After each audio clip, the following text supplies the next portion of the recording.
ह्या पद्धतीने तुम्ही साडीला फॉल लावून बघा, तुमची साडी फाटेल तरी पण फॉल निघणार नाही।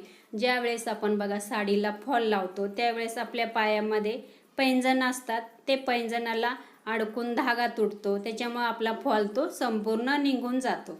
एवढ्या सोप्या पद्धतीमध्ये तुम्हाला मी सांगणार आहे आणि तुम्हाला पण आवडेल। आता काय करायचं, खालच्या साईडला आपण मशीनवरती बिडिंग केलेली असते आणि त्याच्यानंतर आपल्याला वरच्या साईडला हात शिलाई करायची असते।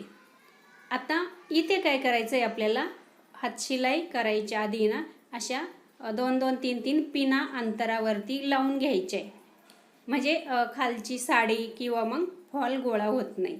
आणि त्याच्यानंतर आपल्याला हात शिलाई करायला सुरुवात करायची।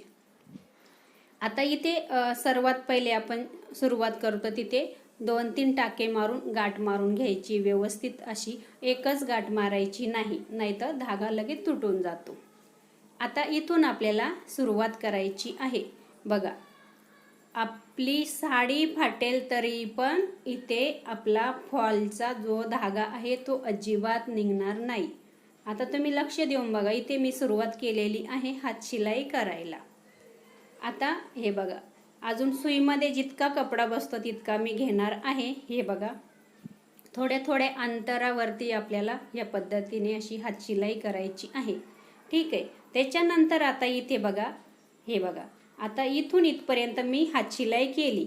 आता इथे बघा, आपल्याला हा शेवटचा टाका घेतला ना आपण इथे, त्याच्यावर डबल परत एक टाका मारून घ्यायचा आहे आणि त्याच्यावरती आपल्याला एक गाठ मारून घ्यायची आहे। म्हणजे आपला बघा, आता समजा आपण पैंजण घालतो त्याला अडकतात किंवा कशाला पण फॉल अडकतो, अगदी इतकाच फॉल, तेवढाच दोरा तुटून तेवढाच फॉल मोकळा होतो। बघा, या पद्धतीने ते गाठ बसलेली आहे। आता तुम्ही किती हा दोरा ओढला ना तरी पण तो निघणार नाही।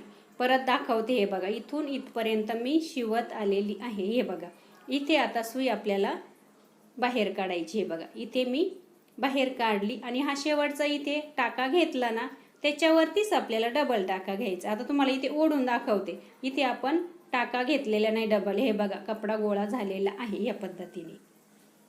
आता इथे आपल्याला डबल टाका मारून घ्यायचा आहे। जो शेवटचा टाका येतो ना त्याच्यावरती डबल टाका मारून आपल्याला एक गाठ मारून घ्यायची आहे। संपूर्ण फॉल तुम्ही ह्या पद्धतीने लावून बघा आणि तुमचा फॉल ना एवढा छान बसतो आणि तुम्हाला पण आवडेल। तुमच्याकडे कस्टमर पण भरपूर येतील।